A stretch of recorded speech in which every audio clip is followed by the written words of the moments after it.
Hello, Mathematics and me. In this video, I'm gonna discuss a topic which is not related in math.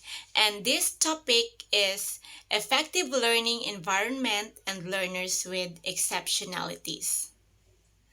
By the way, I am your learning facilitator, Miss Aikz Adonis, and I am a PhD in mathematics education student. So to give you the learning objectives for this discussion, we have define learning, learning environment, and effective learning environment. Next, we discuss the components and characteristics of effective learning environment, and then share tips on how to promote effective learning environment. So these learning objectives are for effective learning environment. Next, learning objectives or set of learning objectives. We have the learning objectives for learners with exceptionalities. The first thing that we have to do is define exceptionality of learners, identify and describe the learners with exceptionalities. Next, discuss the categories of learners with exceptionalities. Enumerate the things to remember about learners with exceptionalities, and last is to identify ways on how to help learners with special needs. So let's define first what is learning. Learning is a continuous process, right? Learning is a process that leads to change, which occurs as a result of experience and increases the potential of improved performance and future learning. Also, learning is the act of acquiring new or modifying and reinforcing existing knowledge, behaviors, skills, values, or preferences. And this may involve synthesizing different types of information. So, learning is by far the only entity that remains constant in our rapidly changing world. Time is compressed, meaning that we have a very little time to keep abreast with change. However, one has to learn to adapt and be part of change. Because the only way this can be achieved is to learn how to survive or how to learn with the ever-increasing demands of life. Next term that we are going to define is learning environment. Learning environment is the place where teaching and learning takes place in the most effective and productive manner. It consists of the classroom and all the instructional features and non-threatening classroom climate needed in planning and implementing all teaching and learning activities. A learning environment involves people who are willing to improve themselves through continuous education and training. In the context of education, learning environment is one of the most important factors of effective learning to happen within the classroom setting. Next, what is effective learning environment? The Department of Education, in its unified new mission, emphasizes its desired end, and that is to protect and promote the right of every Filipino to quality, equitable, culture-based, and complete basic education, where students learn in a child-friendly, gender-sensitive, safe, and motivating environment. Next, teachers facilitate learning and constantly nurture every learner, and administrators and staffs, as stewards of the institution, ensure an enabling and supportive environment for effective learning to happen. And lastly, family, community, and other stakeholders are actively engaged and share responsibility for developing lifelong learners. In this mission statement of Department of Education, DepEd spells out the importance of the learning environment as well as the roles of teachers, administrators, and stakeholders. So these are the three components of effective learning environment. Again, the three components of effective learning environment are teachers, administrators, and stakeholders. Teachers are the facilitators of learning and the ones who are responsible for maintaining a safe classroom environment that allows students to be available to learn.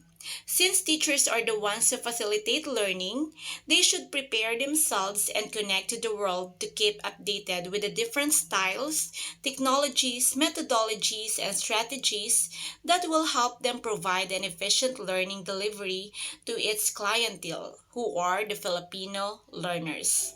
As educators, we are charged with the responsibility of maintaining a safe classroom environment that allows students to be available to learn. Another important responsibility of the teacher is to develop a learning environment where students feel motivated to learn within the boundaries and expectations of a safe classroom. By modeling and encouraging a safe environment and purposeful rules, students feel motivated to do the right thing and help one another. It is important for teachers to put an emphasis on intrinsic motivation in the classroom to keep students interested and invested in their own learning goals. In addition, extrinsic motivators help students understand the expectations of the classroom and aid in their intrinsic motivation.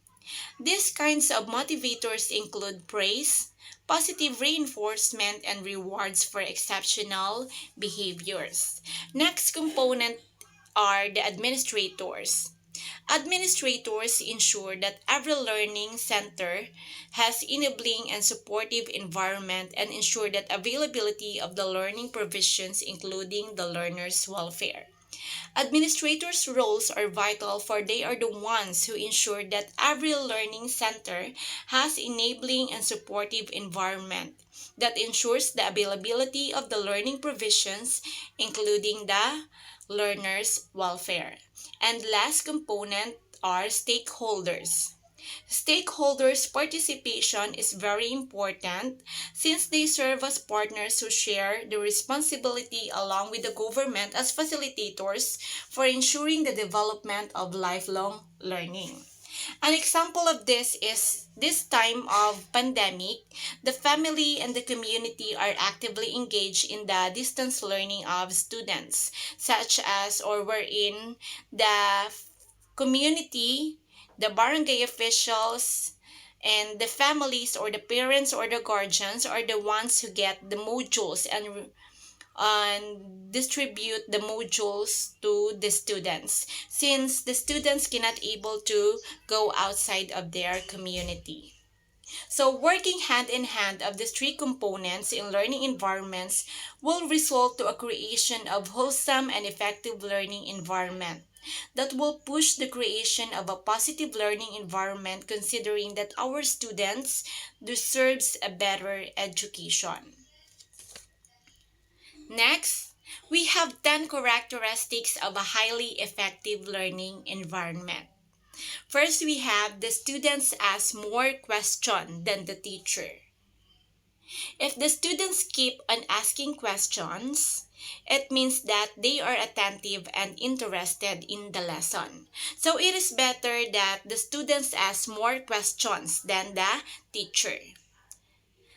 Second characteristic of a highly effective learning environment is questions are valued over answers. In this case, the teacher must give importance to the questions given by the students rather than their answers to the questions. Third, ideas come from divergent sources. So ideas for lessons, reading, tests, and projects, the fiber of formal learning, should come from a variety of sources. It is very important that the ideas coming from the sources are acknowledged. Fourth, characteristic is a variety of learning models are used. We use the visual models, the auditory models, and then so on and so forth. Fifth characteristic, classroom learning empties in a connected community. Next is learning is personalized by a variety of criteria. So the teacher must create a rubric or a criterion for a specific activity or task. Seventh, characteristic, assessment is persistent, authentic, transparent, and never punitive.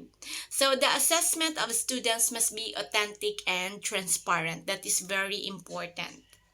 8.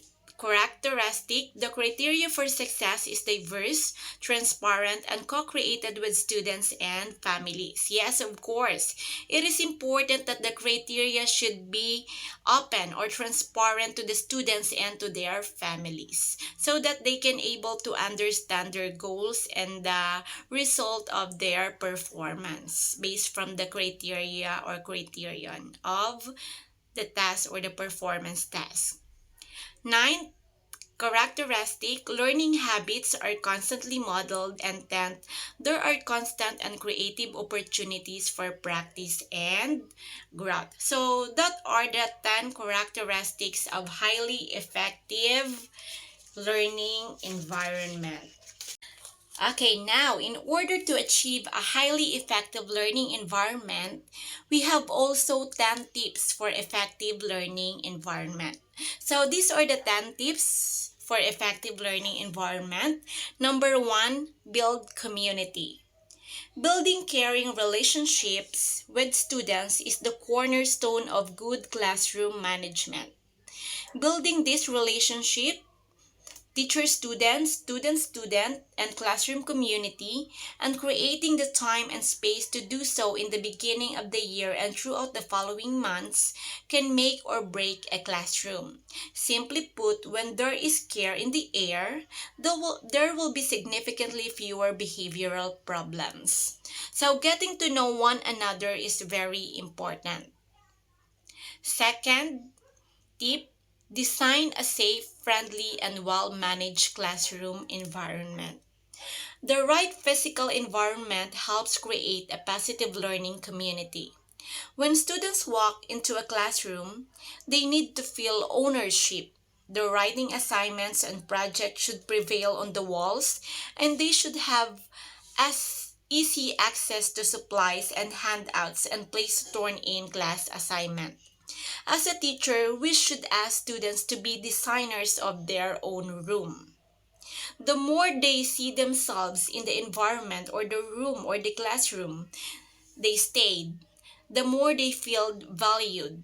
The fewer the number of conflicts we teachers will have them.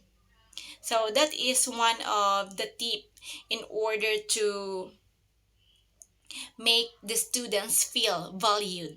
We teachers should design a safe, friendly, and well-managed classroom environment. Third tip is include students in creating rules, norms, routines, and consequences. Rules are different from routines and norms. Rules come from consequences, whereas routines and norms have reminders. When establishing both rules and routines, it's crucial that students have a say in the matter. The teacher's role is to facilitate and guide students through the step to develop social contracts. So we should involve our students in creating the rules, the norms, routines, and consequences in our classroom. Fourth tip is create a variety of communication channels. Having varied and reliable options for students to talk with you will help you keep your class running smoothly. Encouraging students to connect with you online, provide them with your school email account so they can send you their questions, concerns, and suggestions, or use social media tools to connect with students who are old enough to have Facebook accounts. We teachers should offer a variety of times when we are available. This will make certain that all students are able to come and sit down with you privately for a chat if needed. So, students grow emotionally and socially as they share their intellectual thoughts and ideas with one another. As a teacher, we must explicitly integrate as much as time for this as possible. So, we should give time to communicate with our students. It is very important in the relationship of a student and a teacher. Fifth tip is always become fair and consistent. Trust is the beating, healthy heart of a functioning classroom. Without it, classroom management is nearly impossible, as is building relationship with students. A calm, fair, and consistent teacher is a trusted one. Always keep a calm and steady demeanor, even if your head and heart are telling you to act or are telling you to act differently. Use those acting skills which we all acquire as a teachers. And when you feel that your blood is boiling, remember that students do not trust reactive teachers, and often they don't respect them. So fear should never be the great motivator in our classroom. So please, teachers, don't shout. We should learn how to handle our emotions. It is very important that teachers know how to handle their emotions or how to control their emotions. Sixth tip is know the students you teach. A teacher must know about his or her students, as it is the first trait of leadership. Ask yourself this question: how well do I know myself? Thinking about these questions help you to better know and understand your students. By looking at your own background, such as the economics, culture, education, and gender, you will be able to acknowledge the lens through which you view your students. For example, if you grew up in a middle class but teach students whose families live mainly below the poverty line, you can take to learn about their specific challenges in order also for you as a teacher to understand their backgrounds and their situations. The more we understand our students, the more we can create a good relationship with them. Okay? Seventh tip: address conflict quickly and wisely. So as a teacher, let's not let the conflict prolong. That means that you should be sure to address an issue between you and student, between two students, as quickly as possible. So we should address the conflicts as early as possible. 8. Integrate positive classroom rituals. It is more common in elementary grades that the day will begin with a community building activity, but getting off to a good start is important to all ages. A teacher can arrange morning meetings during which each individual in the group is acknowledged. It creates a feeling of we are all in this together. Ask for a few volunteers, or we as a teacher can ask for a few volunteers to share something good that happened to them, like getting an A on a test or having a new baby in the family or whatsoever. The student can also share an upcoming event that is possible, such as a birthday or a trip, and we should ask students to say one word that describes how they are feeling today. Start with a volunteer and then whip around the room. So, as a teacher, it is also important that before we start the class or before we start the discussion, we should know first the feeling of our students. Because this may feel them that they are being valued or we care for them. So that's it. Ninth tip is keep it real. Discover the things that your students are interested in, such as the trends, music, TV shows, and games, and incorporate those trends as you teach the skills, concepts, and knowledge they need. If the start and the end of a unit feel real for our students, then they are more likely to be engaged during the most important journey of their middle. So, in this ninth tip, keep it real, we can also contextualize or localize our instruction or our activities. And for the 10th, partner with parents and guardian. This is the last tip for a reason. Why? Because teachers know that partnering with parents is neither easy nor completely in our control. Returning a teacher's call may not be the top priority of a parent or a guardian. They may be more concerned with paying bills, putting food on the table, and so much more beyond our imaginations. Yet connecting home and school is worth the extra effort because of the benefits for students. And I do believe that effective learning takes place only when a teacher, parents, and students are at one page or with same goal, such as the betterment of a student. So we are now done with the topic effective learning environment. So let's move now to the topic learners with exceptionalities.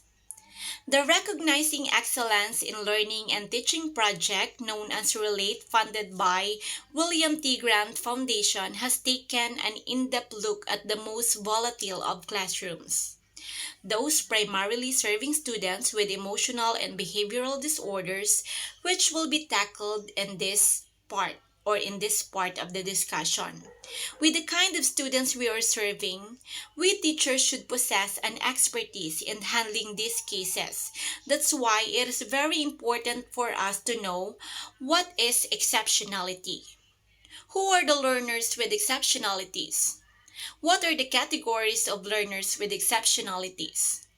What should we remember about learners with exceptionalities or about learners with special needs?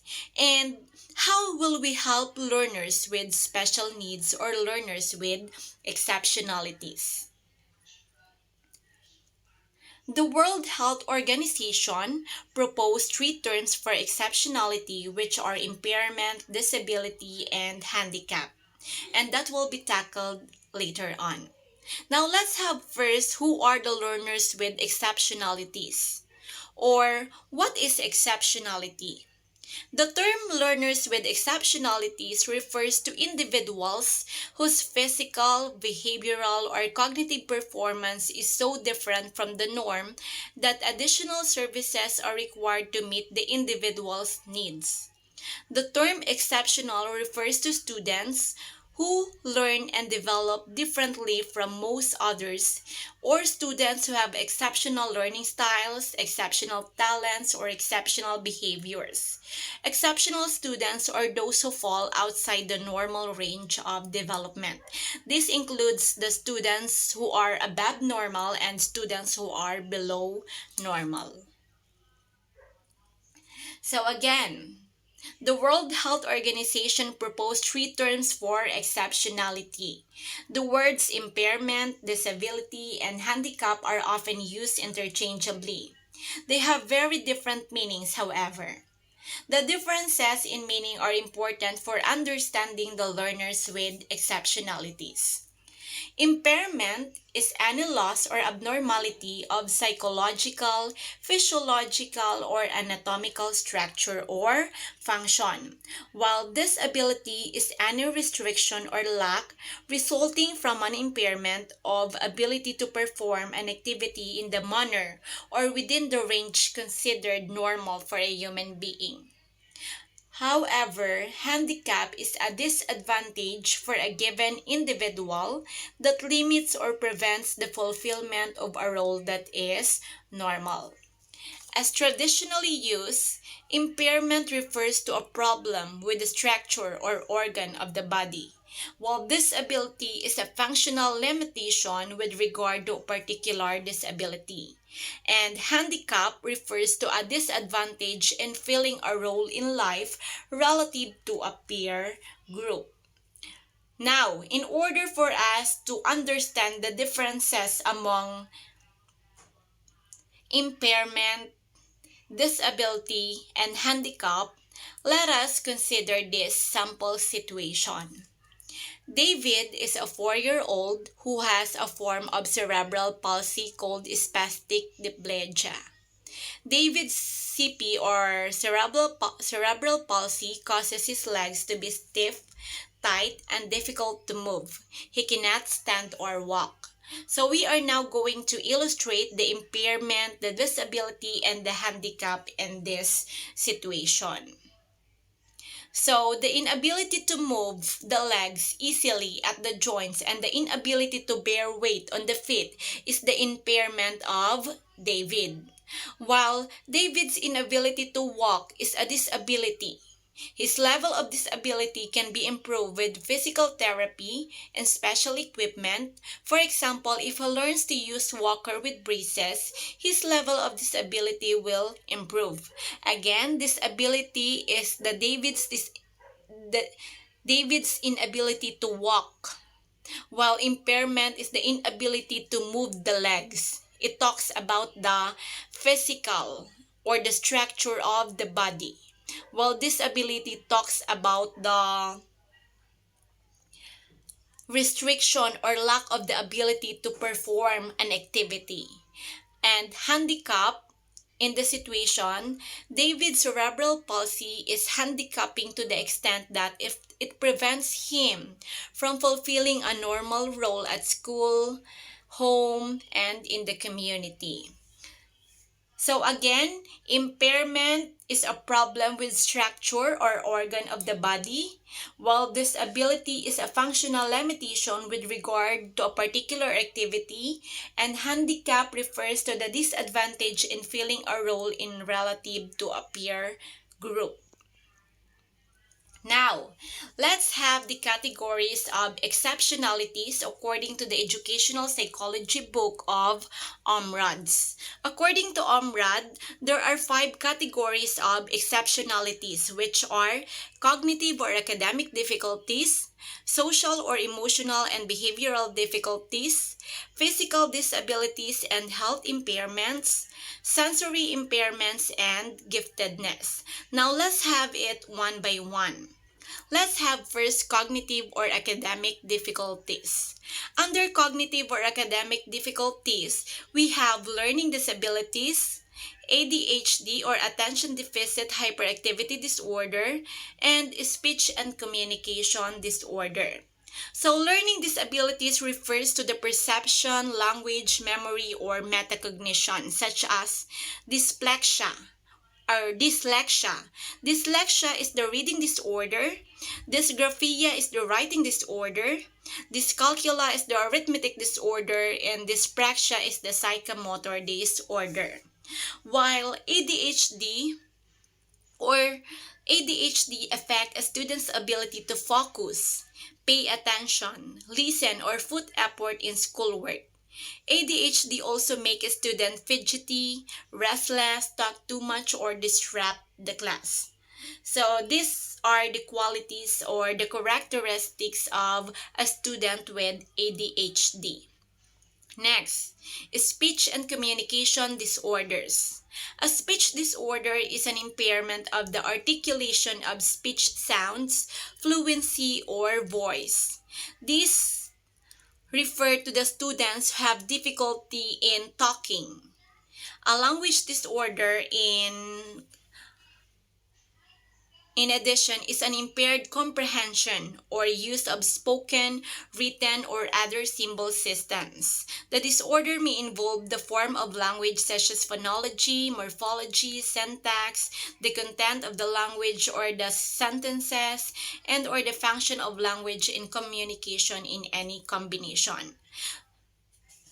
So, again, under the category cognitive or academic difficulties, we have learning disabilities, ADHD, and speech and communication disorders.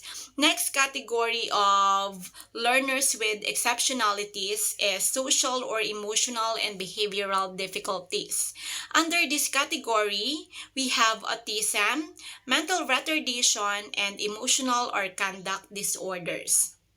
Autism refers to a developmental disability affecting verbal and nonverbal communication and social interaction. Autism is generally apparent prior to the age of 3 and is characterized by repetitive behaviors, difficulty in adapting to new environments, and unusual responses to sensory stimulation. Next is mental retardation. Mental retardation refers to sub-average intelligence and deficits in adaptive behavior. So sometimes we call a learner who are dumb, but they are not actually dumb. They are just their brains are just slow in processing. So they have just mental retardation. They are not dumb. Okay? So next is emotional or conduct disorders. Emotional or conduct disorders, or students with emotional or conduct disorders, has the presence of emotional states like depression and aggression, disturbing learning and performance in schools. This refers to the students or learners who are quite emotional or depressed and who are quite aggressive inside the classroom or even outside the classroom. Next category of learners with exceptionality is physical disabilities and health impairments. Physical and health impairments affects individuals' energy and strengths, mental alertness, and muscle control.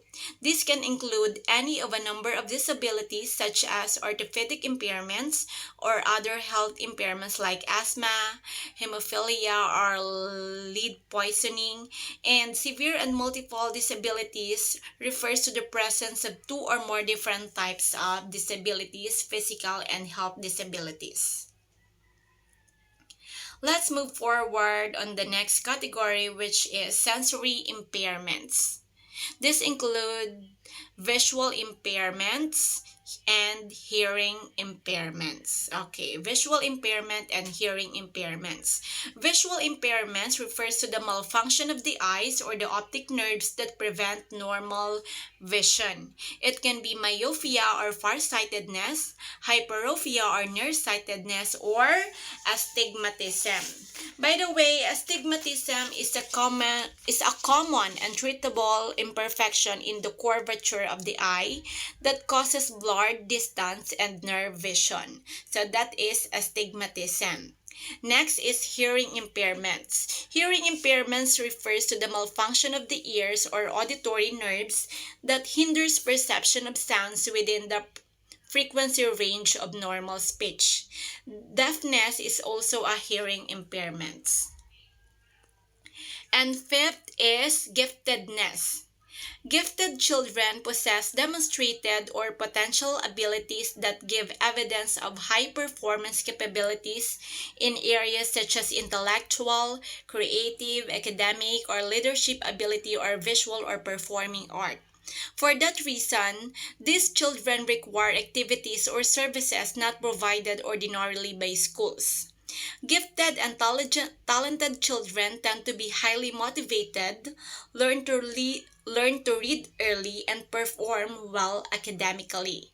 So the characteristics of gifted children are maturity beyond age, perfectionists and idealistic, abstract thinkers, problem solvers, and the likes. So that are the characteristics of learners with exceptionalities or categories of learners with exceptionalities according to Omrod. While the Individuals with Disabilities Education Act 2004 or the IDEA 2004, the national law that guarantees an appropriate education to students with disabilities, recognizes 14 disabilities categories. And these categories are autism, blindness, deafness, developmental delay, emotional disturbance, hearing impairment, intellectual disability, multiple disabilities, orthopedic impairment, other health impairments, specific learning disability, speech or language impairment, traumatic brain injury, and visual impairment, which also includes blindness. So, knowing the different categories of learners with exceptionalities, we teachers, and not only teachers, all of us must remember that students with learning disabilities are not slow learners, they are not retarded, they are not lazy, they are not capable, they are not looking for excuses, they are not getting away with something, they are not breathing other students down, and they are not dumb. We should always remember that. Instead, we should use, or we teachers should use, differentiated instruction, wherein we can adopt universal design for learning, we can go to adaptation, we can use formative assessment that is in line to their learnings or their abilities. We should respond in the ways of intervention. We can provide different direct instruction, we can adopt early intervention, and we can adopt different learning strategies, and we can um, integrate and use properly the technologies in order to help that learners with disabilities, learners with exceptionalities, or students or learners with needs or with special needs. Now, so let us now focus on how to help learners with special needs. To help learners with special needs, special education was established. The Individuals with Disabilities Education Act 2004, or the IDEA 2004, defined special education as it is a specially designed instruction to meet a unique needs of a student with disability. It is in place to provide additional services, supports, programs, specialized placements, or environments to ensure that all students' educational needs are met. So for me, I have 3 ways to help students with special needs. I know that you have different ways to help students with special needs, but for me, these are the ways to help students with special needs. First, help them to find and develop their strengths. Though they are learners with special needs, or they are the learners with exceptionalities, still they have strengths and weaknesses. So we should help them find and develop their strengths and overcome their weaknesses. Second, provide the right strategy, training, and accommodations. Since they are students with special needs, we should also provide the right strategy for them and the right accommodations for them. And lastly, we should motivate and encourage them.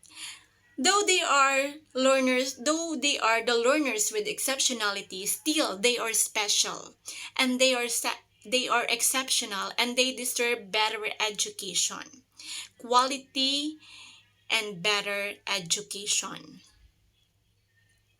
So thank you so much for listening to my discussion. By the way, these are my references. But before I end this discussion, I just want to share this quote from Anonymous, which says that every child is a different kind of flower, and all together make this world a beautiful garden. So I just want to say to all the teachers out there that thank you so much. Thank you for being one of the caretakers of these beautiful flowers. You are the reasons why they bloom beautifully. And to the viewers of this video, thank you so much for watching. I hope you learned from this video. And if you learned from this video and you like this video, please don't forget to click the like button. And then also please click subscribe and the notification bell so that you will always be updated for my next video. Thank you so much for watching and have a good day.